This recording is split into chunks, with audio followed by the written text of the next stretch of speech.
Welcome to the Dynasty Happy Hour podcast. Pull up a chair and kick up your feet as you get ready to enjoy some of the industry's most entertaining and actionable Dynasty content on the planet. We're talking veterans, rookies, sleepers, and oh yeah, you know the crew has those dad jokes ready for you. So let's not wait any longer and bring on the host or some combination of Doug, James, and Tyler. Welcome back to the DHH podcast. It's Doug, it's James, it's Tyler. We are back after a week off for the lovely Zombie Jesus Day, a.k.a. Easter, a.k.a. Feaster, a.k.a. you eat ham and eat candy and all that whatnot. Tyler, how was your holiday? It was good. We actually had another one today. Double Easters? Yes. He rose and then rose again. He keeps rising. It's just like these rookie prospects we're going to talk about. I'm talking about rookie prospects. Here we go. Yes, that is a good prospect. James, how was your Easter? It was going good. Thanks. Nice. I was out in San Diego for Easter with the wife. I will tell you, if you have the chance to go to San Diego, it's amazing. I got to meet Matt Price from DLF. Lucky. And it was awesome. I had a great time. The zoo is absolutely phenomenal. I've never been there. I've never been to a zoo like that. It is amazing. And go to our Petco Park. Holy smokes. What an epic ballpark Petco Park is. Absolutely gorgeous. We did a tour of that. It was amazing. We did the Midway Museum. So we kept busy for the 4 days we were there. I didn't realize San Diego was such a culinary hotbed. Holy smokes. The amount of awesome places to eat out there was just absolutely outrageous. So enough about me. The chef agrees. So he co-signs on that one. We are here this week to give you some news, catch you up. You know, we missed a little bit of time here, so we're going to catch you up on some news. As we know, the news cycle never ends in the NFL. Lucky for us. And we are going to talk running backs today. The deepest position in this rookie class, I believe, is at the running back position, and then tight ends and wide receivers, which wide receivers aren't deep. We'll talk about next week. But we're all talking about running backs today after we get into this news. But before we do that, I want to talk about Underdog. The playoffs just started for the NBA. Hockey playoffs are starting. Baseball season is kicked off.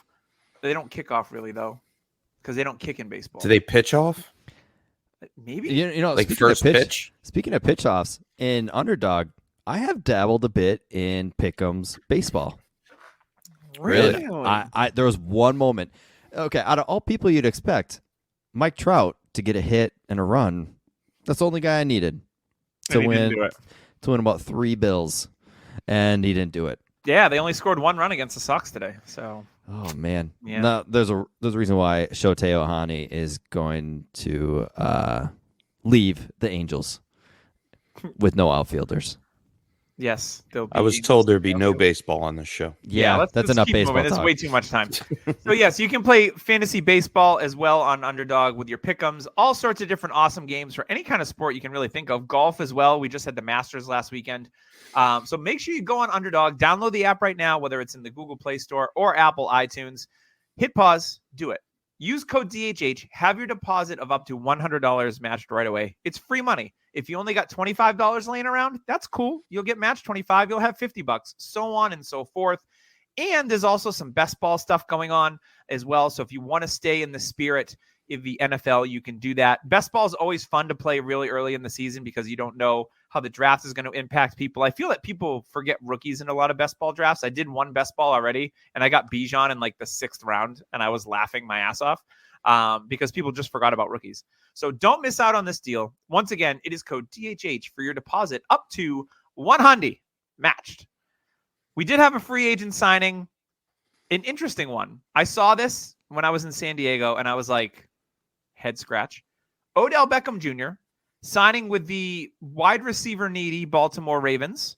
He's locked in as a top receiver because he got paid. It's also revealed that Lamar Jackson was actively recruiting him. Now, we all know that there's a rift between Baltimore and Lamar Jackson. He's his own agent. You know, it's all about, guaranteed money, Deshaun Watson deal, yada, yada, yada. That's kind of drawing a wedge. There's been rumors of him holding out. There's been rumors of him being traded. We'll obviously know more post NFL draft if anything happens. But Odell Beckham said he received no assurances from Lamar Jackson that Jackson would play in Baltimore in 2023. I'm going to go to you, Tyler, first. What was your reaction to OBJ? I know mine was like, it doesn't move the needle for me. So for me, I actually think that this is a good thing for Bateman. Like I'm a big Bateman fan. And for me, Bateman might not be that one that we all really hoped he was. Maybe he's a Devonta Smith, a guy who needs a one across. Like, I don't know if Odell's a one. Rumors have it is Hopkins wants to go to Baltimore. Like, Lamar wants Hopkins there. And if that's the case, I could see Bateman being somebody who is actually moved this NFL draft. My two favorite wide receivers on the move are Bateman and Ayuk during the NFL draft. I would love to see Minnesota get one of them. Bring Bateman home is kind of a campaign I want to run. BBH, I've heard of it. Pretty much. So yeah, that would be awesome, bringing him back home to Minnesota. I don't think it's a Bateman thing. I think he's very talented. I do think it's an offense thing. But if he does stay in Baltimore, hey, look what Georgia did. They threw it all around the yard. I am not Todd Monken. He is known to throw and spread the ball around, and I think it's going to be positive either way. It all depends on Odell. Is Odell going to be there?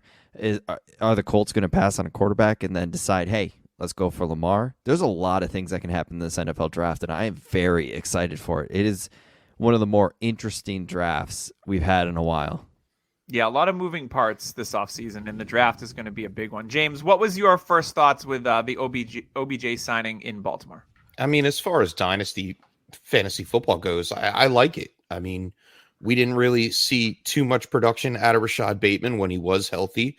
He was a boomer bust kind of player, and I think a lot of big plays way. for him. Yeah. And the last we saw Odell Beckham was the Super Bowl, where he actually did very, very well. Yes, he's almost 30 years old. I don't really care how old he is, because if you have him on a roster, he just gained a little bit more value than he had last year and in the offseason. Yeah, so I think I'm okay with it. Yeah, I think when you look at like target share, where he could go, where he could get a sizable 20% or more target share, Baltimore was one of the sweet spots that he could have gone to. So I think this raises the tide, if it raises the sea level, whatever, for OBJ. For me, if I had him on a roster, I would love this and I would move him, just because I put him up for sale the moment the news came out. 100%. I'm not, he did look good for the Rams. He's torn the ACL a couple times now. So for me, it's like receiver 30 injuries. He's a big name, which can still garner a lot of interest, so for me, it's like, move him. What would it take for you to move Odell Beckham Jr., Tyler, if someone offered? A second. Okay. I'd be more than happy with the second. You're not getting a first. No, God, no. Unless the draft happens and you're in the draft and somebody's like, well, I don't like any of those receivers. I'd rather take Odell than a Quentin Johnson. Then maybe, but I highly, highly doubt it. Yeah. So if I'm getting a mid to early second, that is a slam dunk for me. Same for you, James, I would imagine. Agreed. Yeah, sweet spot. All right, let's keep it moving. Texans coach DeMeco Ryans said wide receiver John Mechie III will be involved in the offseason program. We all know that John Mechie was drafted in the second round last year. He didn't play at all because he had a diagnosis of leukemia. So we all hope that he's going to be healthy and back to pair with Bob Woods.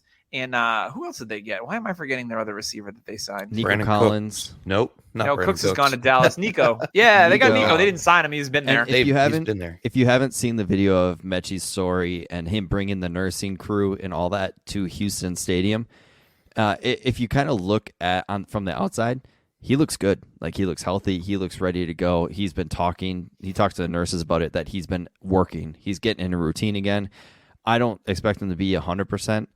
Probably by training camp, but I would say week 2, 3, he's John Mechie, and he is a massive buy for me because I was a big fan of him. Yeah, and I think, even if Houston goes with the quarterback at 102, and if they take a receiver like Jackson Smith and Jigba, I still like Mechie there. If you have Mechie and Jigba and Nico Collins, Bob Woods, whatever, I still like that for Mechie. They're going to add talent around everyone on that team, and I think that is a big buy for me as well. The Dolphins made a move at receiver. They signed Chosen Anderson to a 1-year deal. He's going to be 30. He hasn't done jack squat on his last 2 teams. He's cuttable in Dynasty, in my opinion. Yeah, I'm chosen not to care about this. I've chosen to stay away.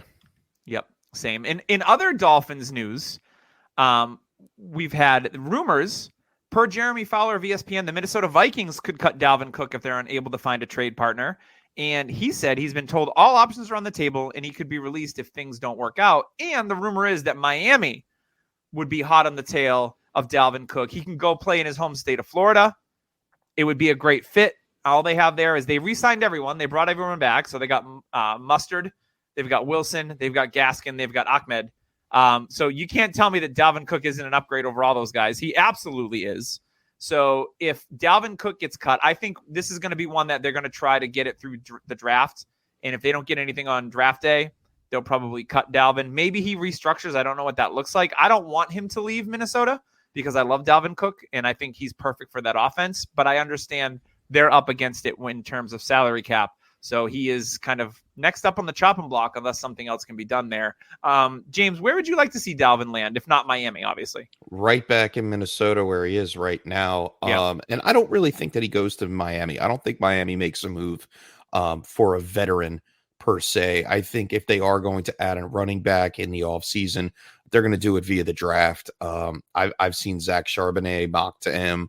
I've seen a couple other running backs mocked to that way. Roshan Johnson. It's a deep ass class. Yeah. So I mean, these are all things like we're seeing like the Ezekiel Elliott's, the Joe Mixons, the Dalvin Cooks, all these guys that got contracts about 2 years ago. Alvin Kamara, same thing. Like they're all lots of regrets. Yeah, lots of regrets about the size of the contract. And it's not really just the notion of the players. They're still producing at top levels. Well, most of them except for Zeke.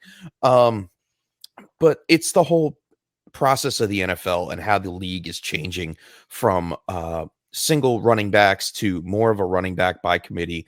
We're seeing that change more so now than ever. And it's just going to continue. So these running backs, unfortunately, as good as they are, they don't carry as much value to their NFL teams as they have in the past. Yeah, I mean, you got Zeke still on the street. I'm wrapping out here. Leonard Fournette is still unsigned. You see guys like Damian Harris, a year off a 15 touchdown, get like minimum money. So yeah, and I mean, Melvin Gordon, he's a ghost. Like we haven't even talked about Melvin Gordon. Super Bowl champion, by the way. Super Bowl champion Melvin Gordon.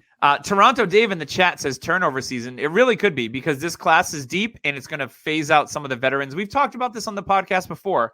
In certain positions in the last few years, wide receiver, except for this year, and running back, it is a turnover. There's going to be the older names are going to be harder to find work because you have all these young guys coming into the league. And this is just another perfect example of that happening. So quick IDP note, former Bucs defensive tackle Gerald McCoy retired after 10 years in the NFL. He was most formerly with Dallas. We've got some news on Mike Gesicki. ESPN's Mike Reese, world-class reporter for the Patriots, by the way, one of the best in the biz, said the Patriots view Mike Gesicki as much as a receiver as a tight end, which makes complete sense because that's how they used him in Miami. He didn't line up in line. That's going to be more of a Hunter Henry. And I would not be surprised if the Patriots draft one or two of these tight ends in this class because it is super duper deep. So I think they're going to do that. And Gesicki, it'll be Gesicki, Henry, and a couple of rookies. We saw them double tap the tight end, unfortunately, with Dalton Keene and Devin Asiasi. And that blew up in their GD face. Some of the worst picks I've ever seen. Head scratchers. Hopefully they can draft like a Sam Laporta and like a Schoonmaker or somebody. I don't want to see their careers ruined right off the bat. You shush. So that's interesting. I think we all know Gesicki is going to be more of a receiver than a tight end there. And then we've got some information on a potential holdout. So Fox Sports' Ralph Vacciano reports the Giants don't have much of an interest in signing Saquon Barkley to a long-term deal. On Wednesday, Barkley said he would not play the 2023 season under the franchise tag. To me, you're a running back. You sign that franchise tag and you like it. I mean, Barkley has no upside here. Like there's nothing good about this. $10 million bucks, dude. Just take it. It's $10 million. Running backs aren't getting paid. The Giants are smart for not paying them. Like it's a lose for Barkley just sitting out. The Giants are playing this smart. He might sit up through like mini camp and part of training camp just so he doesn't have to do that. We've seen Gronk do that in the past with the Patriots. Like, I'm gonna hold out or whatever, and then by week 1, he's good. Didn't Zeke do that after the end of his first contract? He went to like Costa Rica and trained on a beach or something like that. Yeah. I think he went to Endor and trained with the Ewoks. Yeah, Barkley kind of screwed himself by not taking the $12 million per year contract that he was offered. 10.5, I thought. No, it was up to 12 earlier, and then it's gone down since then. The original contract was $12 million per year, so that just stinks for Barkley that he didn't running backs expect it. getting paid that. He was looking for Christian McCaffrey money, like $14 million per year, and that kind of money just doesn't exist anymore. Yeah, that window's closed. I'm hoping that Barkley just takes his franchise tag money and signs. If he doesn't show up in OTAs, big deal, minicamp, I don't really care. But come the summer, I want him there in camp. If he doesn't, that's going to get to be a sticky situation that I really don't want to see for my Giants and or my Saquon Barkley shares. Personally, I just think he just wants security. He wants a little long term, like, hey, give me 3 years. Like maybe he would take $10 million a year, but he just wants the extra years. He wants safety. Yeah. Maybe. Well, yeah, who wouldn't? Like, especially, he's already been injury ridden for like the past couple years. Last year was the first year that he was actually back to his former self. Like the 2020 and the 2021 season were total craps. Like he rolled snake eyes both times. So like he's totally out of it. But this year he bounced back and yes, he was a focal point of the team, but there was more that he could do. They also need Barkley as much as Barkley needs the Giants. So it's a two-way street. They should pay him. I think they should pay him. Yeah. Keeping it in the NFC East, Sportico, which I don't know what that is, but there's been multiple reports that the Commanders owner, Daniel Snyder, has agreed to sell the team, finally, get Dan Snyder out of the league.com, for $6 billion to Philadelphia 76ers / New Jersey Devils owner Josh Harris. He's like, you know what? He's like got the infinity gauntlet of sports teams. And he's like, oh, I got 2. Now add 3. He'll probably buy like an MLS team and like maybe a pickleball league or something. So he's putting together his gauntlet of teams. Must be nice to be able to drop $6 billion, the largest sale in NFL history for a team. Crazy. I do want to say this. The guy from Canada came in with a $6 million bid. And then Josh Harris came in with billion. Okay. Billion. And then Josh Harris came in with a 6.05 just to top it so he can finalize the deal, because there was an actual bidding war that was just about to happen. But apparently Harris said don't come up for sale often. Yep. Yeah, and if you look at the recent and it's a legacy, it's a legacy franchise, like 100%. And there's rumors they're going to change the stadium. It's huge news for Washington. The stadium there, I saw a soccer match there. That stadium sucks. It's so outdated. They have issues with the toilets every year. Like people old falling RFK on Jalen Stadium Hurts. Sucks. It is so bad. It's not good, guys. That's going to be the first thing. And Magic Johnson is a part of this, and they're talking about maybe Lamar goes to the Commanders. Nope. That could be a thing, because guess what? Magic Johnson knows he can pay players fully guaranteed contracts. He's part of the NBA and baseball. And guess what? Dodgers. Josh Harris, he knows how to play players. Philadelphia 76ers, they pay guaranteed contracts. They don't care. So Lamar, I think, is a good candidate to be part of them, which of course would suck for Howell. Well, there was news today that the Commanders don't have any intention on drafting a quarterback, and they're rolling with Howell. Correct. So I will howl at the moon if that happens, because I will be thrilled. I love Howell. I have Sam Howell in a lot of spots. So Ron Rivera has also said that he is the future. So that's also a positive note. Yeah, I think they're going to add. As long as Ron Rivera is there. Yeah. What's the future to Ron Rivera? That's true. Let's see how long the riverboat Ron runs downstream. But he's got one paddle. I for sure they are going to build around Sam Howell. There is a small chance that maybe in the late second, early third round that they do take a swing at Hendon Hooker if he's still there. But I am not worried about Sam Howell compared to Hendon Hooker, which is crazy to say because he went into the 5th round last year. But and yet is 3 years younger than Hooker. Yeah. Always good. Yeah, I'm not going to say it. Yeah. All right. There's a joke there somewhere. Yeah, there's a joke there, but I'm not a going to looker. make it. Yeah. Keep it rolling. I want to give a shout out to Trophy Smack, our longest standing sponsor here on the Dynasty Happy Hour. Quick story. I went axe throwing with my wife the weekend of my birthday, and we were throwing axes, and I noticed a custom belt hanging on the wall by the front.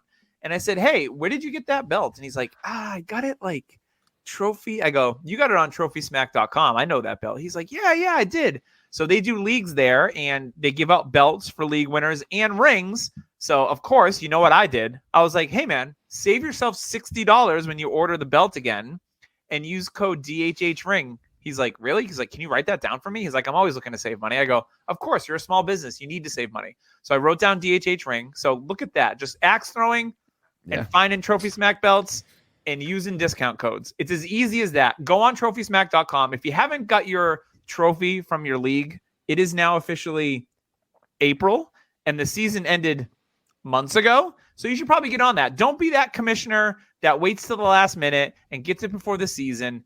Get it now. Get a customized one if you'd like. He had a customized one. It had an axe on it. It was really, really sharp looking. It was awesome. Use like the sharp like an axe? Cuts like a knife, according to Brian Adams. Through butter? Through butter. So use code DHHRing. Get that $60 off. And there's stuff on there for your losers of your league. We all love the losers. We all love to talk a little trophy smack to them for being so terrible and bad. Wow. So you can get them toilet bowls and toilet seats and all sorts of stuff. So check out trophysmack.com today. Once again, that is DHH Hring. All right, let's get into this rookie running back class. It is a deep one. Very, very deep. I want to talk. We've got some ADP in front of us. As we all know, the consensus 101, I'm not here to talk about Bijan Robinson. We all know Bijan, generational. He's great. He's awesome. I'm going to go through my notes. Yeah. I watched a story on Bijan today that he was born with no heartbeat. And his grandmother had to step in and gave him the old boop and got him going. How crazy is that? Wow. Like that was, I saw that on ESPN and I was like, wow, that's pretty amazing. And he was raised by his grandfather. His dad wasn't in his life. His grandfather was an actual referee. So that's what got him to the love of football. And he used to walk around with a football all the time. They said it was like his comfort blanket. Remember the movie, The Program? Omar Epps used to walk around with the football so he wouldn't fumble and they try to strip it out. That was Bijan Robinson in middle school and high school. It's just a great story for Bijan. Some fun facts. Because you've all heard the other stuff. We all know how amazing he is. Tyler, you've got notes. Tell me something I don't know. All right, he's 5'11". I knew that already. 215, 21. He turned 21 in January. So, folks, he's going to be 21 all year. He's a very young player. He'll be until 22. next year. He ran a 4.46. Well, I'm saying like all year he's 21. Some players turn 20, 22 in September, so it's kind of like fool's gold. Like, oh, this player's 21. No, he's not. He's going to be 22. His vert was 37. Here's his pros. Plus vision, jump cut master. Guy can stop on a dime and then go to speed Is that right a bad away. Ultimate Team perk? Jump cut master? Sounds Pretty like much. I think so. It is. I just created one. Nice. It allows him to almost glide through holes in between the tackles. It's weird. I've never seen a player do it. He has amazing contact balance. Catches the ball like a wide receiver. He is the best receiver I have watched since I've started doing this. And that's out of everybody. He is easily the best. McCaffrey? Yep, better than McCaffrey. Ooh, that's okay. Running backs usually lose value quickly, but I can see Bijan rolling until he's 30 just because he's his multi-asset. He's never really taking big hits just due to his ability to slip away from tackles. And yeah, like I'll get into the cons later, but there's not many. Like I'm nitpicking for cons. No, and I could agree with most of what you said there. I just think, is the hype too high already? No. Really? I don't think so. All right. So a healthy Breece Hall or Bijan Robinson? Bijan. And where are you putting him right now in Dynasty? Because I have him somewhere between the Najee Harris, Nick Chubb starting range for ADP. Well, you know I hate running backs, but if I were to take a running back in a startup, He's the 101. He's my RB1. RB1. Wow, that's insane.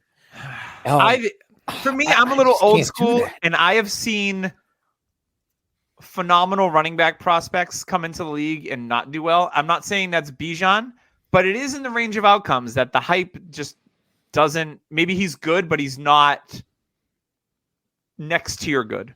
It's I possible. think he's great. I just think the hype may be blown out of proportion. I would Who'd you take take? a little bit. Who'd you I would take? take Brees or JT over him in a startup because I've seen it not already JT. at the level. Not JT. I His wouldn't value take is dropping. JT, but Brees Hall is great right now, JT. and I can't take him off the top tier. I would even take Ken Walker because I know the kind of usage that he's going to get, and this is where I'm leading it to. Like, if he's mocked to the Eagles or the Cowboys, where he comes in and is a second person, well, part of a running back by committee, Yeah. and his ceiling is capped for fantasy, that's where I am going to already start knocking him down a peg off my ADP ladder. And that's what I'm really talking about here. I know he's great. I know he's generational talent style of a player, but these players get too hyped way out of the draft before they land on an NFL team. And then what happens?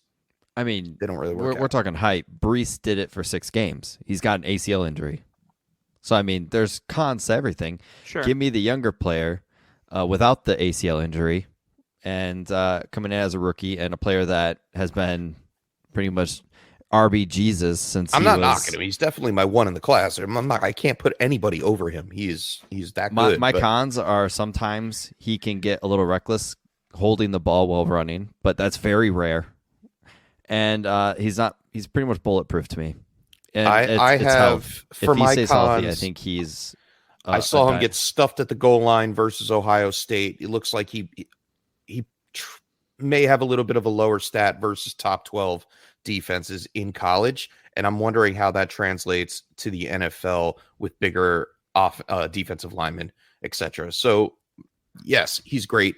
Don't get me wrong. He's going to have a magnificent season, probably as soon as he hits the field. There's no doubt about it that he can step in and be a starting running back right now. But I want to see where he gets drafted. If he goes to Arizona, like, ugh. Well, there's been rumors of Washington, possibly. That's fine. Washington's okay. I don't think there's really a bad landing spot. People are saying Patriots is the worst. I think that is the worst. But if they're taking a running back in the first round, that's fine with me. Bill being Bill. Let's be cute with it. We're going to take the ball out of Mac Jones' hand and run the ball 40 times a game. Jamie in the chat says we all remember Trent Richardson. Yes, we remember Trent Richardson, but he was definitely a different player. Yeah. Stylistic wise. That's Tyler. That's your tier 1 standalone. Bijan. It's not even close to me. It's Bijan and then yes, tier 2. 100%. The number 2 running back and it's a consensus. He's the number 2 for pretty much everyone. I've only heard one other person, and that was, I believe, I was listening to a podcast with Derek Brown, and he did not have Jahmyr Gibbs as his RB2, which I was surprised. I mean, he's pretty consensus RB2, and it's a lot of this like, well, he doesn't weigh 200 pounds. Derek, he weighs 199 pounds. It's pretty goddamn close. Well, it's not 200, Doug. I know. Well, maybe what? He goes out to like Fat Burger and gains a pound, and boom, there you go. The metrics all change, and then everyone loves Jahmyr Gibbs. Like drinks a cup of water. That's pretty much what it is. Exactly. James, what do you have with Gibbs? I know there's people that use comps that they probably the number one is Alvin Kamara, which I'm just sick of because Kamara is much bigger. The size does not comp well. The shiftiness, yes, that's where I would say the Alvin Kamara type comp comes in, the style of play, but he's not Alvin Kamara. Alvin Kamara is like 10, 15 pounds and 2 inches taller than him. It's not the same thing. Right. I think he is a bargain right now at 106, 107 in Superflex drafts. He has an extra level of boost when he hits the second level. I love that. He is patient. He waits for what the defense gives him when he runs. And like I said, he's shifty, so he can slide through the line and just take off. Pass catching, versatile back. He is very high on the yards after catch. Plateau. I like him, but he's not my number 2. Tyler? He is my 2 because you know what? I guarantee he lands in a pass catching role in the NFL, and that's what I want to see with running backs. He's a great pass catcher. I think he is right up there with Bijan for pass catching ability. And this was even a freshman at Georgia Tech. Georgia Tech, terrible college team when it comes to an offense. It was like the triple option back in the day. And they couldn't even get Kelvin Johnson amazing stats. Like Kelvin Johnson just was Kelvin Johnson. For his 199-pound frame, he can still run with power. And I think it's his just low-built frame. He's 5'9". He's really good at sensing defenders in the second level. In the second level, he is extremely dangerous. I mean, if he's in the second level, good luck, because he has that ability to break away from you and the ability to kind of drop your football pants right on the floor there, because it's like if you don't square him up, he's gone. If you miss out on Bijan, I think Gibbs is a very good second place award. I would not be sad about getting Gibbs instead of Bijan. And I'll go to his cons right away. He can sometimes be too patient, which leads to defenders getting to him quicker, because if he can't juke people, he is pretty much dead to rights. You know, he does have some power, but if defensive lineman's getting him, he's gone. He's down. He has smaller frame, which led to easier wear. He has smaller frame, which could lead to easier wear and tear. And he had some drops, but I didn't see too many where I was worried about it. But those are pretty much my cons. I really like Gibbs. And once again, he is a age 21 player, and his birthday is March 21st. So once again, 21 all year. James, I love the fact that you're highlighting every single player's birthday. I mean, we should write down a because calendar. Running back's age matters. Yeah, but only by years, not by a couple months. Trade value too. Fair enough. The only con I really had for him was he needs to pass protect better. If for him to be on the field as a pass catching back, he's going to need to be able to pass protect, and his size does scare me a little bit when it comes to that. That's the only thing that I really, and he can grow into that. We've seen multiple backs learn how to pass protection coming out of college that couldn't do it in college as well. So I'm not really too worried about it, but yes, he is in the second tier. I have like a 2A, 2B scenario right now. So Jamie in the chat says Gibbs compared to CJ Spiller. I would say to that, no. I think Bijan compares to CJ Spiller, actually. Like when you look at the collegiate career of CJ Spiller, and it was record setting. Now we all know that CJ came out, he had one great season with the Bills, and that was it. And one trick. And then Gibbs says, or Jamal Charles. Jamal's a 1-of-1, to be honest. I mean, the guy leads in yards per carry for his career. If anything, Gibbs, I think the range of Gibbs is from a size, weight perspective, and maybe even a talents perspective. I think, could he be Aaron Jones? Yes. That's a great comp. So for me, Aaron Jones, like James said, pass blocking was his biggest thing. Like that's what he worked on to get himself on the field. If Gibbs does that, he's great. Could Jahmyr Gibbs be Chase Edmonds, 5'9", 199 pounds? Could be. 100%. Like, we don't know. Obviously, he's got a better pedigree coming from Alabama versus Fordham University. But yeah, I mean, there's a wide range here. I wouldn't comp him to either Spiller or Charles. I think that's like Jamal Charles is like a sky high comp. Like that's best, absolute slam dunk best case scenario. The closest thing he has to Charles is A, the hair, and B, the way, like if there's a hole, we saw this with Delvin Cook too, coming out of Florida State. If there's a hole 1 foot wide, Gibbs has the ability to shoot through that hole in an instant. It's like, boom, he's through there. For any player that plays right now that I compare to Charles, it's Aaron Jones. Yeah. Like, to be honest, like, because again, the hair, right? Obviously. Yeah, obviously. But hair they counts. Can squeeze through holes. They're big yards per carry guys. They're electric with the ball in their hands. Like, to me, it's like, yeah, so he could be an Aaron Jones. I don't think he's going to be on the level of Jamal, who's just went crazy for 4 or 5 years. Yeah, and if we're talking difference between Aaron Jones and Jamal Charles was a straight line runner. I mean, once he was in an open field in a straight line, you're not catching him. And I think that's where Gibbs is more separated away from Aaron Jones, because Aaron Jones has that shiftiness and the ability to he doesn't have the top end speed of Gibbs or Charles. Correct. Yeah, like Gibbs has that top end speed for sure. All right, let's move on to the consensus for the most part. I'm looking at ADP right here. You know, he's the 11th overall pick, so he's back end of the first round at RB3. You know, he's got that bell cow size, and I think speed. He tested really well. It's Zach Charbonnet out of UCLA. I think this guy is going to be a first rounder when we talk about rookie drafts. So I think this is accurate. Again, going to be super interesting. A, when he gets drafted, and B, where he gets drafted. You know, maybe he slots in behind one of these 2017 running backs. It's a Cincinnati or something like that. So maybe he's going to sit for a year. Maybe some things happen and he can start. We don't know. Maybe he goes to Arizona. He's behind Connor for a little bit. But I like Zach Charbonnet. You know, he screams to me when I watch him an NFL back. He's got power. He's got speed.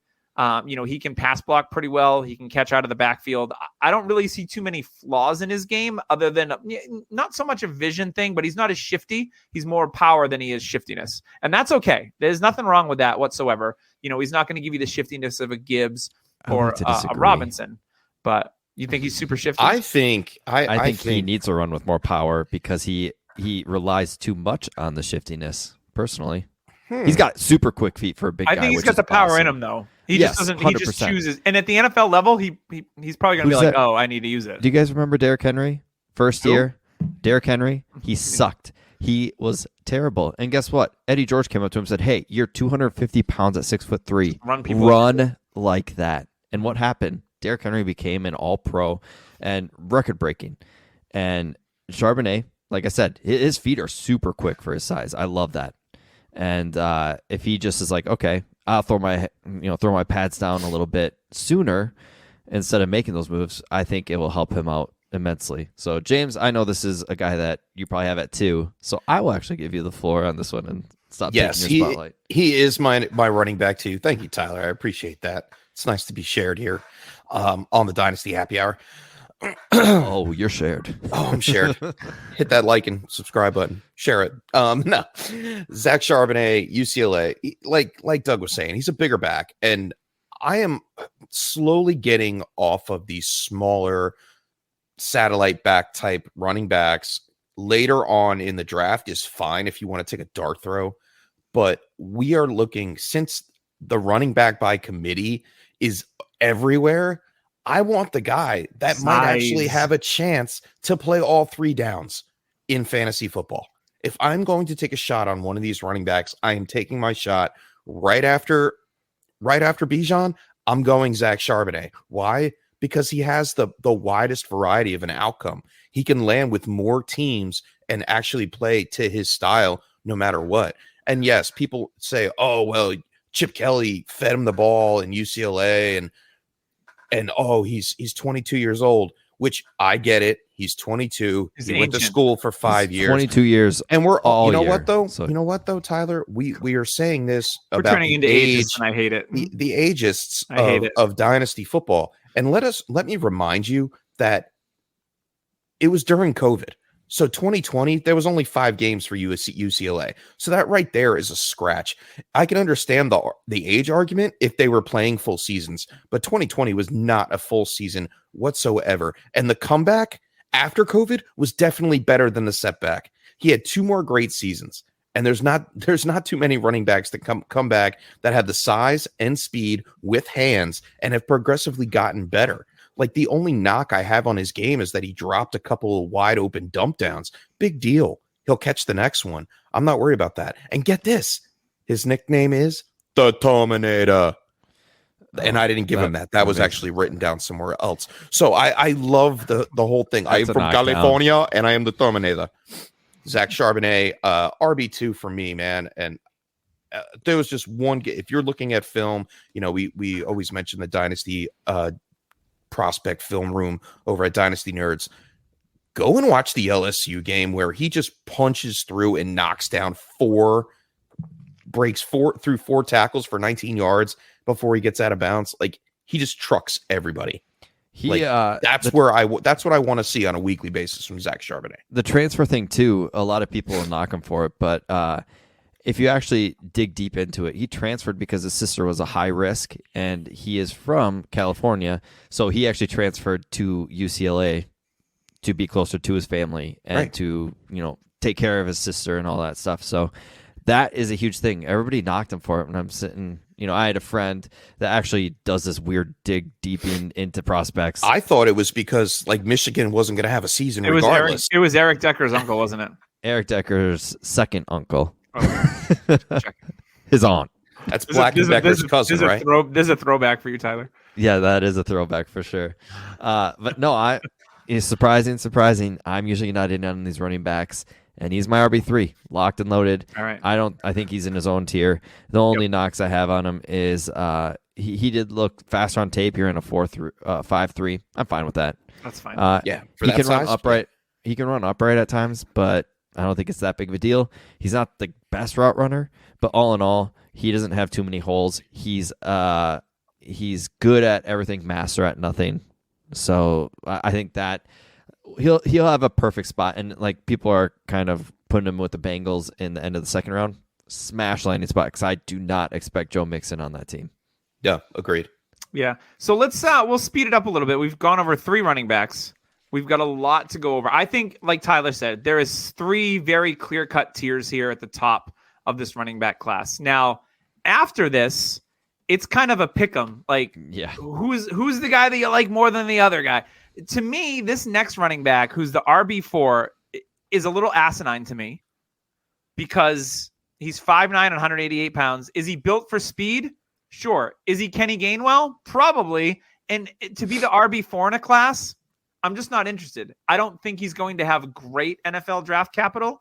If people think he's going to go in the second round, maybe he does. But to me, there's other running backs that have more size that I'm ranking above Devin Achane. So for me, I'm out on Achane unless he becomes a value in rookie drafts. It's just the size. He reminds me too much of like a guy like Gainwell. He'll never be the guy. He'll have fantasy relevant weeks, but it's going to be like, you're going to start him and you're going to try to get lucky that he might have a big ceiling week. And I don't want those guys. Like, I don't want to play the guessing game. Yep. I want the consistency and I want the guys that are going to get the touches. So again, I'm with James. When it comes to size, that's the prize in this class. Especially that Achane is actually RB11 for me. And I was shocked because I wanted to like him lower than I do. I wanted to like him, but Doug nailed it right on the head. The issue is, when are you going to start him? 188 pounds. He relies on speed. And hey, that one trick he has is elite. He is fast. He is shot out of a cannon. Dre Archer was fast too. Yeah, but this is like insane fast. Like Dre Archer ran a 4.23, dude. I've never seen anybody turn a corner like this that's heavier than 140 pounds. I'll say that. Achane is definitely heavier than Dre Archer. He's definitely landing spot dependent. Say he does land with San Francisco or the Dolphins, that boosts him up a little bit, but not too much. Like my biggest thing, like Doug nailed it. He nailed it. And I will touch real fast on what Doug was saying earlier. You know, I listen to Derek Brown a lot now. He was on the show and he's very, very knowledgeable. And I believe he was on with JJ Zacharyson when they were doing their running backs. And he had mentioned like Devin Achane is the kind of player that needs a system and plays built for him. He can't do much else. He's not going to be running through the tackles. He is definitely going to play special teams with that kind of speed. And we could be looking at, you know, like who was it at? Was it Salvin Ahmed that was drafted from San Francisco? San Francisco took Salvin Ahmed, right? Yeah, he could be what we want Raheem Mostert to be all the time, healthy. Right. But like we said, like he needs to land in a system that will give him 15 touches, 12 to 15, and a system 8 of those being passes. It's outside zone read, which is what San Francisco and the Dolphins run. That's what he needs. And if he doesn't land there, ugh. Yeah. So let's move on to the RB5 in this class right now. 20th overall draft position. So second round, mid-second round-ish.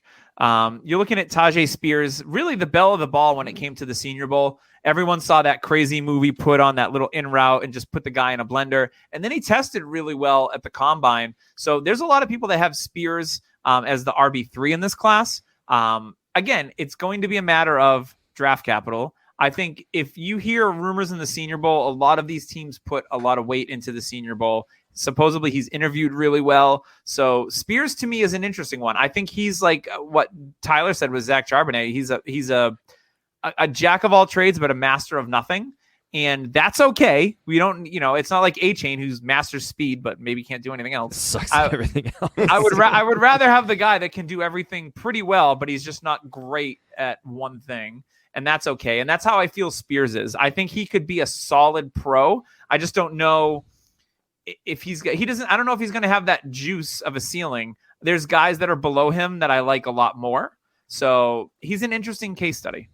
James, Tyler, what do you think on Tajay? RB7 for me right now. He's the head of my, let me see, 1, 2, 3, 4, 5th tier. So he's the head person of there. Lower conference, but man, this guy is quick. He is jitterbug style quick. He is so fast. He reminds me a lot of Chase Edmonds when he was coming out of college. I mean, Chase Edmonds was not the player he is now. He was actually good when he was coming into the NFL. He fell off quick. Yeah, he slices through holes, just like a hot knife with butter, as we're going to talk about butter a lot tonight, apparently. I love butter. If he hits a ceiling, Devonta Freeman at his prime. If he lands in the right situation where he's playing, Devonta Atlanta, Freeman perhaps. I mean, that'd be great because he does have patience. He does have some power. Like Doug said, he's kind of a master at nothing. But I'd say if he's a master at something, it is definitely his agility, because that guy is slicing and dicing through holes, and that's what Devonta Freeman was about. So I like him a lot. He's one of the guys I'm going to look for in the mid-second. James, any words on Spears before we move along? I'm okay with him if you're going to take him in the mid to late second round of rookie drafts. I'm okay with that. Anybody that can hold a full workload in college, 229 attempts for over 1,500 yards, 21 total touchdowns. Like, that's something that you can sink your teeth into and take a risk on in the mid to late second rounds of your rookie drafts. And Tyjae Spears, he fits that bill. Yes. We really didn't see too many good running backs in the Senior Bowl. If that is any knock to what he did in the Senior Bowl, like his highlight was the one good running back clip that we actually have. Mainly because not a lot of seniors actually really showed up. Yeah, and I'm a little worried about his face at the Senior Bowl, unfortunately. I'm a little worried about his overall speed. Pretty slow. He registered at 90.6 in the percentile range. Ran a 4.54, I believe, at his pro day. That's a little bit slower for his weight size, and we're going back to the weight. He should be running a little bit faster than 4.54, 4.59 as they would do it.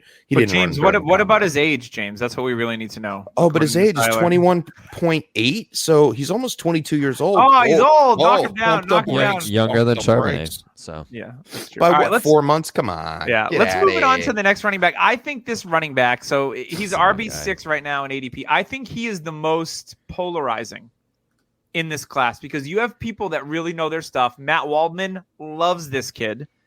We've got other analysts that are like, I'm not touching him. He was a transfer. He played with different running backs that are in the draft and in the NFL already.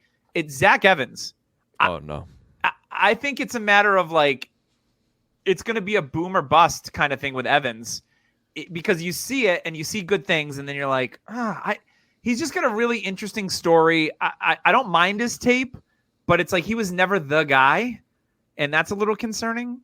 So for me with Evans, it's just like, I wouldn't take him this high in a draft at the ADP. I would take other guys above him, and we'll talk about some of those guys. But James, what did you think about when you watched Zach Evans? Are you in or out on him? I'm out. Okay. I have him around the running back 7, running back 8 range in this class. Not too far off. So I guess it's not ADP. out, but I have other players that I'd like to take a shot on ahead of him. Can we just remember that he got beat out by Kendre Miller first and foremost, and he got beat out by a freshman. Yes.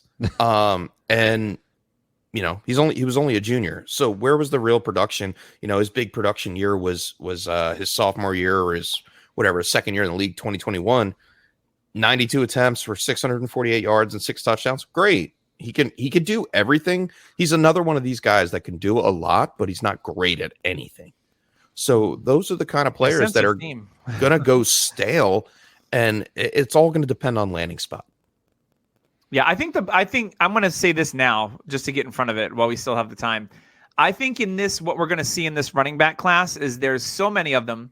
There's not a lot of huge needs across the NFL, is that we're going to be surprised by how late some of these running backs go that we thought would go second and third round, will go fourth and fifth, and some UDFA guys. I think it's going to be one of those types of classes where there's just not that much of a demand, and there's so many of them that these teams aren't going to take a running back like a Zach Evans in the second or third round. They're going to take him in the fourth or fifth. And that is going to I can see him going day 2, late day 2. Possibly, but that is going to mess up everyone's like algorithm so much because draft capital is important, right? Mm-hmm. So it is going to I think it's going to completely change the ADP landscape after the draft. We're going to be like, well, Zach Evans didn't get picked until round 5. Now he's a third round rookie pick, and so on and so forth. And there'll be guys that get drafted maybe ahead of him, like Abaconda and guys like that. that maybe get drafted ahead. So that's going to change things. But to me, it's going to be like, it's just not a position of need. We've already seen what they've done in free agency. Why is the draft going to be any different? Yeah. That's my concern. Name it. There's a draft with Devontae Booker in it. And that was a draft where they thought he was going to be a second, third round pick. And guess what happened? The running back class was so deep and so full that it pushed all these running backs all the way back. Booker was a comp pick at the end of the 4th round. Yeah. And he was still drafted in the 1st round of that rookie draft in a lot of rookie drafts. Yeah, I have Royce Zach Freeman Evans. was another one. Yep, I have Zach Evans at RB12, and he is right there with A-Chain. They are kind of in the similar. I think I'll take Evans because he, like recruiting wise, he was a top prospect at the RB position, which I will kind of go back to with Isaiah Crowell and stuff, guys that don't get the draft capital. But man, I miss Isaiah Crowell. He was fun to watch. Some plays of Zach Evans are top tier, and then some it's just dog shit. Like it's almost like he doesn't want to be there. He wasn't asked to do a ton, but he does fight with the ball when he's running, it seems, and when he catches, it's almost like he's fighting with the ball. I don't know what it is. But man, when he does make a big play and he gets loose, you could see that special ability. So just based off that, I will take a couple chances on him, but I'm not touching him in the 2nd round. If he's a third round pick, sure. But man, he's definitely gonna be risky. And I've seen comps of him going to Denver in the 4th round, which would be nice to kind of help out Javonte Williams coming back. But yeah, he's an interesting case for sure. Yeah, let's get to his former teammate, Kendre Miller. He's RB7, coming in at 21st overall, so end of the 2nd round right now in your drafts. He's 5'11", he's 215. He's got the size that we like, James. Oh, yeah. The tape on Kendre Miller is pretty good. I think I think he'll probably end up going later than this in some of these leagues possibly, and I think that's going to make him a bit of a value. I like his tape a lot more than I like Zach Evans. Talk to me about Kendre Miller, James. Well, first and foremost, everybody should know by now that he hurt his knee in the Fiesta Bowl, and he probably won't be ready until after OTAs. Mm-hmm. So we're looking at summer camp, training camp, whatever you want to call summer it. Camp. Nice. Summer camp. Nice. You know, it's summer camp. Let's go play balloon toss. Get your bug juice going. No, Kendre Miller, he's a straight up grinder. He's not afraid to take on a linebacker. He averaged the most yards per carry in 2021, and then he was a top 10 running back in the NCAA in 2022 with 17 touchdowns. He's got breakaway speed, great pass catching ability. He's shifty and patient at the line of scrimmage, and if he breaks into the 2nd level, see you later. Bye. He does run a little bit vertical, so I'm sure. That's one of the things that we look at here. When these bigger guys come up, they stand up a little too straight. So he runs up, like he runs straight up towards the stadium. Standing up. He goes over the defense. He goes over the defense. You know what, you guys? That's next level. 200 IQ. But I believe that's something he could fix at the next level. I don't have a problem. I would take Kendre Miller over Zach Evans in a heartbeat. Every day. Just like TCU did. So Kendre Miller, to me, I thought I was really going to like this player. I watched a couple of highlights. I'm like, okay, I'm going to go into this. I'm going to really like him. I was a little underwhelmed. He just seems raw. Like he's got all the talent. It's there. You see it. But it just seems like he needs an RB coach to be like, dude, don't do that. Hit this hole instead. Jump cut over to this side. Like he kind of gets himself in trouble a little bit. He's super young. Hey, we're going to go back to age. He's 20. Talk about draft Can't stock. even drink yet. I know. I think I would love to see him like somewhere in like Carolina, like behind Miles Sanders. I mean, Devonta Foreman, completely different runner than he was when he came in as rookie. Yeah. And he had to learn. He's kind of the same way. Yeah. Kendre Miller, they're almost stylistically the same. So I like that. That'd be a great landing spot. But like I said, all the talent, landing spot's going to be huge for this guy. I actually think he's going to be a 4th round pick. I would not be shocked if he's an early 4th. But the youth and him learning reminds me a lot of Alexander Madison as well.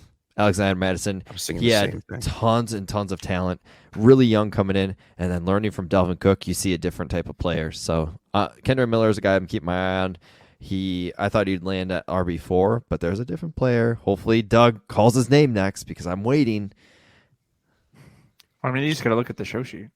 So the next player is the RB8 in this class, 22nd overall. So again, end of the second round for most U12 team leagues out there, if you can do the math. And it's another really high star recruit. He showed out well, played in a crappy offense last year. He's he's interesting too, because there are some analysts that really like him and some that really don't, much like Zach Evans, and that's Tank Bigsby. Yes. So Tank Bigsby, I like better than Zach Evans. Again, it's size, 6 foot, 210, great tape for Tank Bigsby. So Tyler, you want to talk about Tank and Tyler? Sounds like a new Nickelodeon show. Yeah, Tank and Tyler. RB4 for me. I love Tank's tape. You go back to his freshman year, Doug, in Devy Leagues, Capitals Pigs Leagues, what was everybody talking about with Tank? He's the dude. Yeah. He is the guy coming out.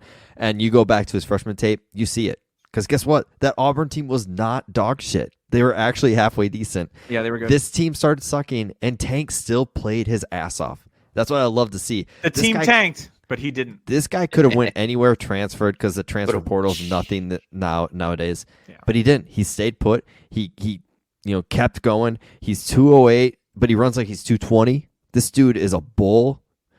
And I mean, he can't have the name Tank and play soft. Like, oh my god, that is one thing he does not do. Explosive first step. That is evident when you watch his tape. I mean, he gets the ball and it's see, and sometimes that can be bad because he needs to be a little more patient. That's probably my con. He could be a little more patient, but Auburn didn't really give him any holes to run through. And if he was patient, he would have gotten hit in the backfield and had to do it himself, which he did a lot at Auburn. He runs angry, and which can lead to hits that he shouldn't be taking, which comes into the being more patient. He's an average receiver, but I think he can catch the ball. He's not a weapon, but he's a guy that I think can catch. You see him catch away from his body, which is good to see. He runs upright at times, which can lead to arm tackles, but those aren't taking him down. So I wasn't too worried about it because he's not getting taken down by arm tackles. Like I said, I was saying as a freshman, I think he is going to be a better pro than he was at college, which is surprising because his freshman year was amazingly promising. So I think, Bengals in the third round would be my best landing spot for him.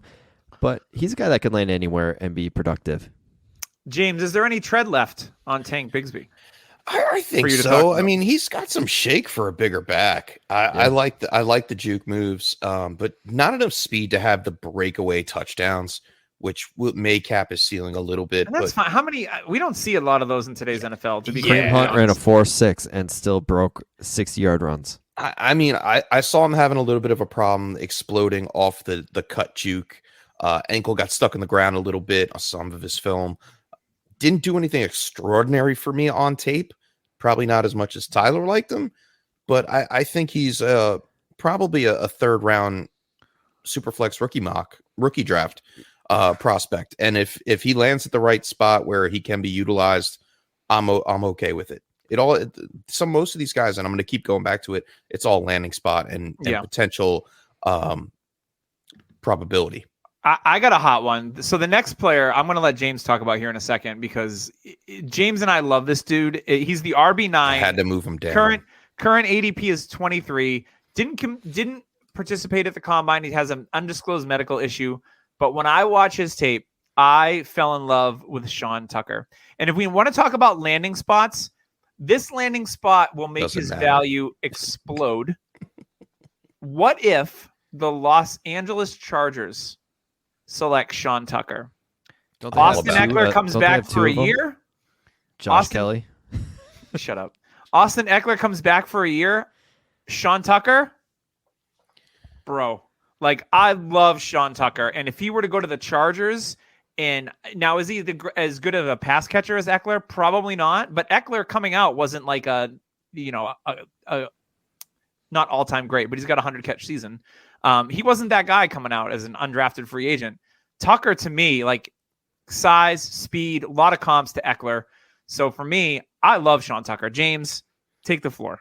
Yeah, I mean, anytime a player is given the rock and they go over for over 1,300 yards and 13 touchdowns in a season, I mean, we should be raising more of an eyebrow for Sean Tucker. And I think the whole fantasy industry as a whole has just kind of left him for dead a little bit. I don't hear a lot of people talking about him, and he can do it all. He has the size, he has the speed. He came into second behind Bijan Robinson in a lot of statistics. And I think he's going to fall to the right team, and it's going to be the right situation. And I could just see him being such a hidden gem in this year's class. And he's falling in rookie drafts now. Like, I took him a couple weeks ago in the second round, mid-second round.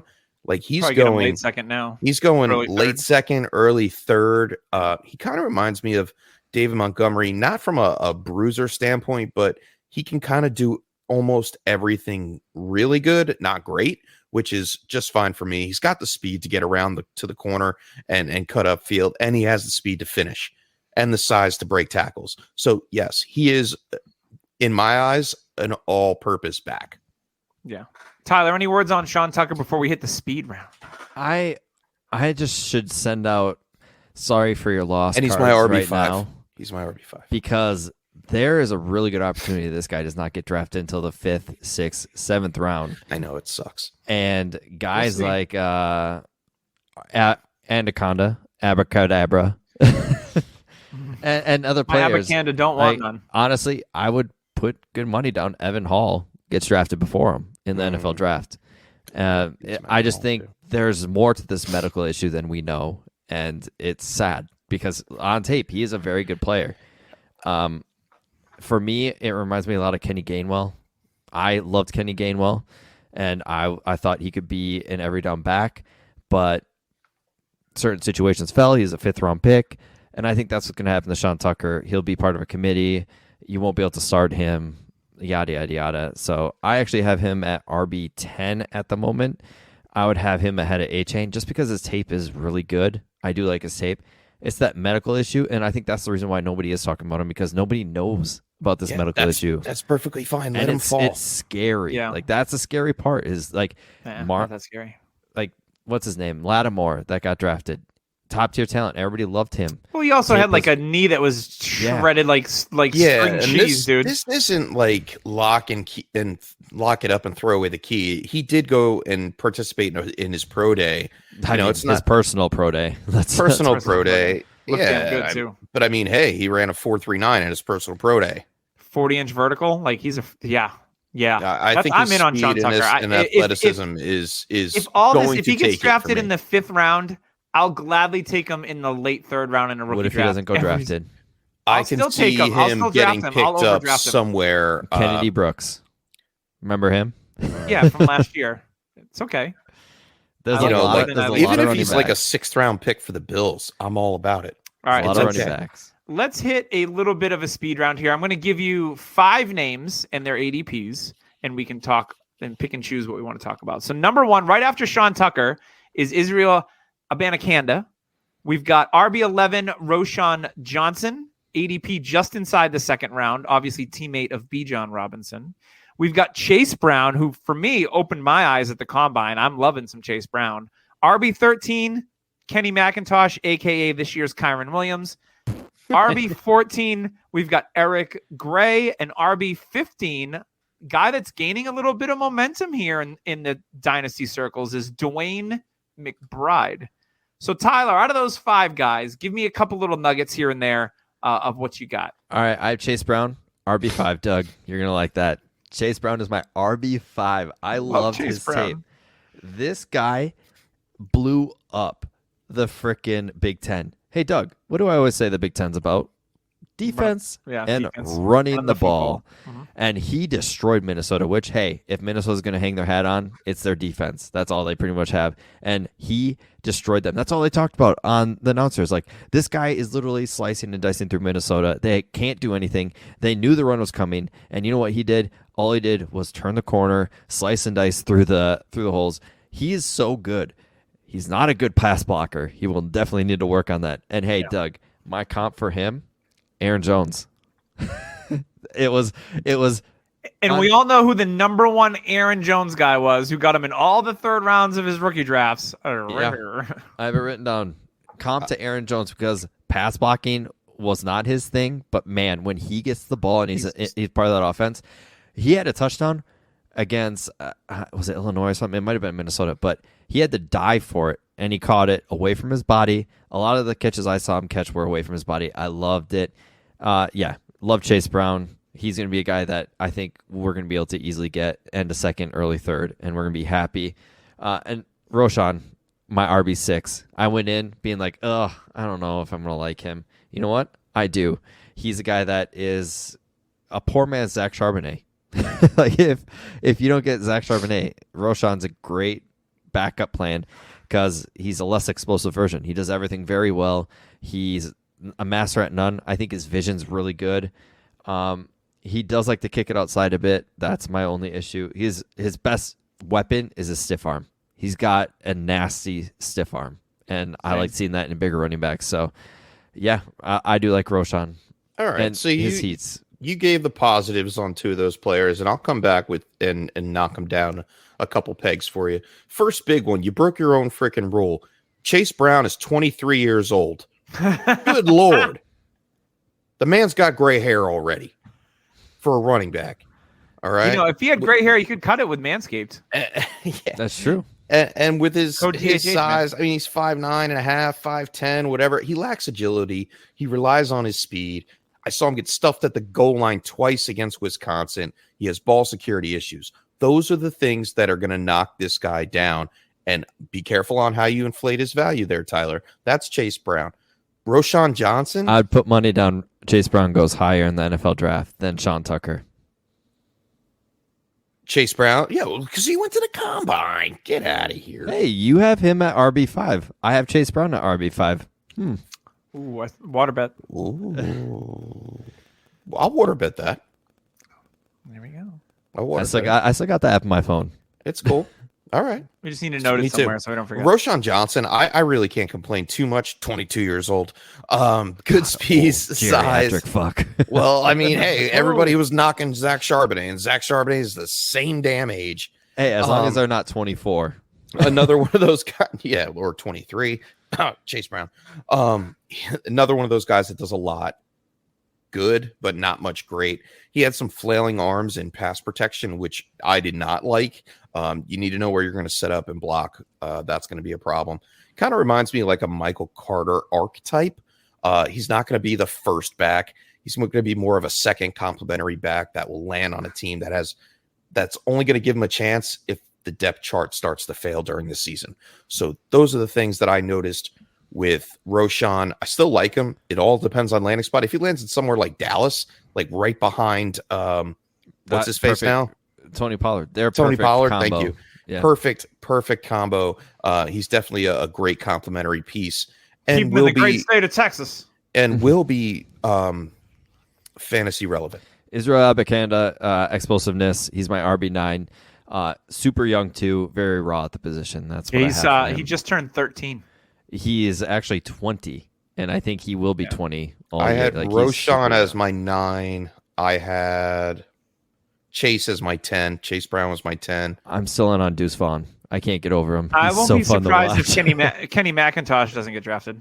Yep, and I think Deuce Vaughn does. And my biggest guy. 100%. All right, so this one is going to open your eyes up a little bit. I moved up Evan Hull to RB6.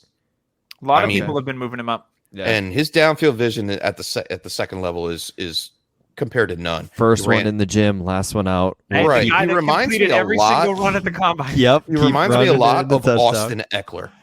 The style of play, the pass catching, the agility, the hops. Bigger, like the speed, the muscle behind it. I would love if he fell in the NFL draft to the 4th or 5th round. He had a great combine. He could definitely catch the ball. Yeah, he's a little bit older. He's 23, so he gets the knockdown. But over 1,450 scrimmage yards, guys. Like, that's insane.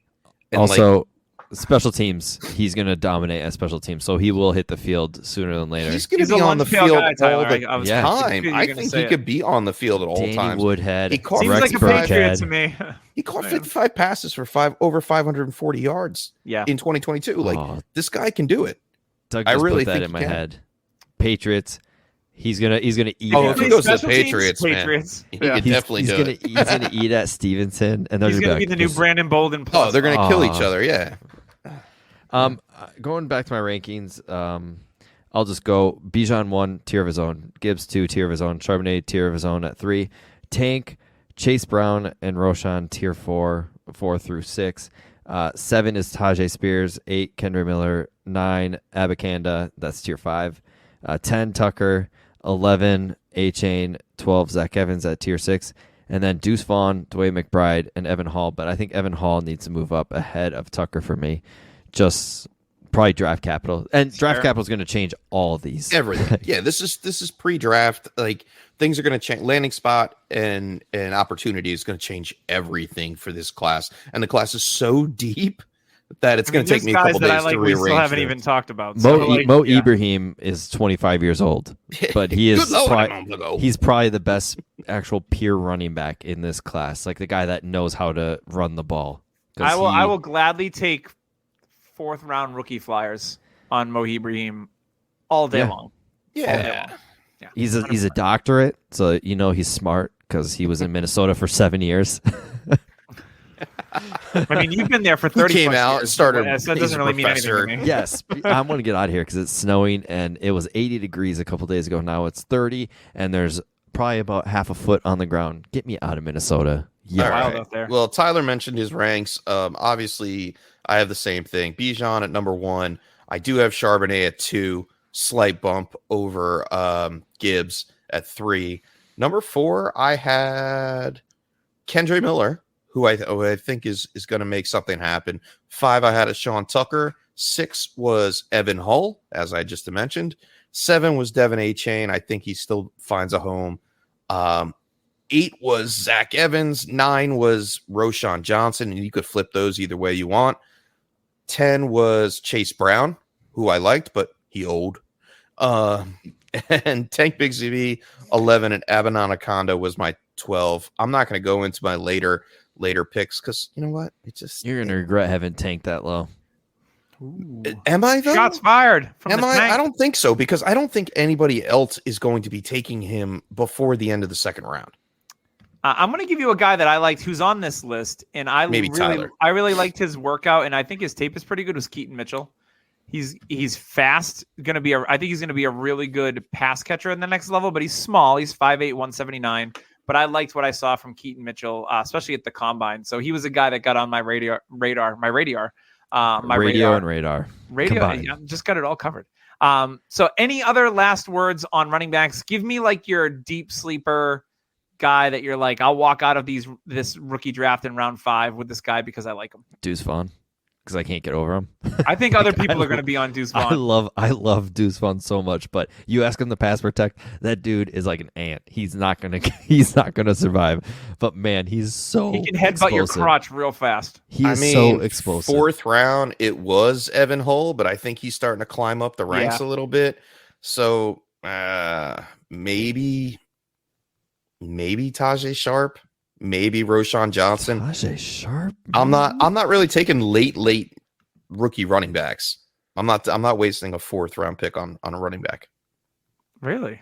That's actually when you should take running backs and avoid wide receivers because the hit rate on receivers is not great. But like there's honestly there's so many of these guys. Some of these guys aren't even going to be here next month. Yep. Like 100%. There's no Corey Clement here. We don't need to talk about it. Corey Cement. No, there is. That is very true. All right. Before we get out of here, I did want to give a shout out to Manscaped earlier. I briefly mentioned them, but when you use code DHH, you'll save 20% off at checkout. We all know skin safe technology. The Lawnmower 4.0 is absolutely awesome. Nose and ear trimmer, all the things to make all your areas smell good, be clean, be nice and smooth. So check out Manscaped. And while you're on the internets, James mentioned it earlier when he talked about the Prospect Film Room on the Dynasty Nerds. Check out the Nerd Herd. DHH code DHH for 15% off any subscription on there. And it's getting warmer. We got a little bit of a tease with 80-degree weather, and I'm like, I could use a new t-shirt. Like Viridian Global. Is it getting warmer? You son of a bitch. I don't have snow. Oh, it was gorgeous 70 degrees here this weekend. today. Yeah. Same. Yeah. So sorry. Played golf today. Take your snow and you can keep it, Tyler. Shove that in your snowplow. Yeah. So go on Viridian Global. Check out DHH gear, whether you're looking for a hat, a t-shirt, a sweatshirt, all that stuff. For Doug, this is me. For James, for Tyler, this has been the running back episode. Lots of fun, boys. We'll be back next week with wide receivers / tight ends. So we'll see you next week on the Dynasty Happy Hour.